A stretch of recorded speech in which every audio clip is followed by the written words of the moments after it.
अन कौन है जी? तो मूड शुरू हो गया है। मीठी रानी को बुला लीजिए। सरू की गाड़ी इसी रास्ते पर है।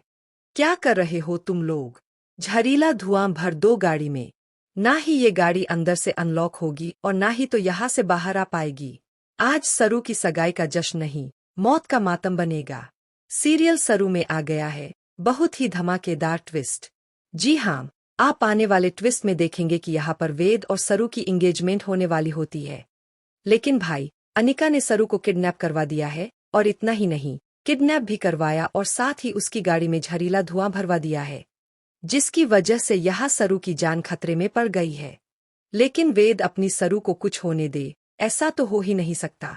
लेकिन और क्या होगा, चलिए बताते हैं। लेकिन हाँ, अगर अभी तक आपने हमारे चैनल को सब्सक्राइब नहीं किया है तो जल्दी से कर लीजिए। जहां आप आने वाले ट्विस्ट में देखने वाले हैं कि असल में होता कुछ ऐसा है कि एक तरफ जहां घरवाले बहुत ही ज्यादा परेशान हो जाते हैं जब सरू मना कर देती है वेद से, तो वेद टूट जाता है। जिसके बाद तारा दिखाती है कि बेचारी कितनी परेशान है वेद के लिए, लेकिन असल में उसने ही सारा प्लान बनाया होता है अनिका के साथ मिलकर।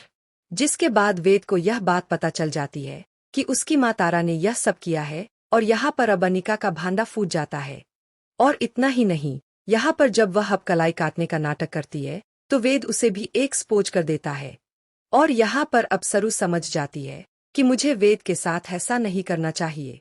यहाँ पर अब वेद और सरू दोनों की इंगेजमेंट होती है, और यहाँ पर वेद साफ साफ अपनी माँ से कह देता है कि अब तो आपको इस शादी के लिए मानना ही पड़ेगा, वरना मुझसे बुरा कोई नहीं होगा। जिसके बाद तारा रिश्ता लेकर पहुंच जाती है। शादी फिक्स हो जाती है और यहाँ दोनों की इंगेजमेंट होने वाली होती है। लेकिन भाई, अनिका कहाँ इन दोनों की खुशियां बर्दाश्त करने वाली है। यहाँ पर वेद सरू से कहकर आता है कि अगर तुम इस शादी से खुश होना तभी शाम को इंगेजमेंट में आना। तो यहाँ पर वो तो भाई बहुत ही ज्यादा खुश है, रेडी होकर पहुंच जाता है। और दूसरी तरफ सरू भी जब आ रही होती है तो यहाँ पर अनिका के कुछ गुंडे उसे बीच रास्ते में ही पकड़ लेते हैं और उसकी गाड़ी को जंजीरों से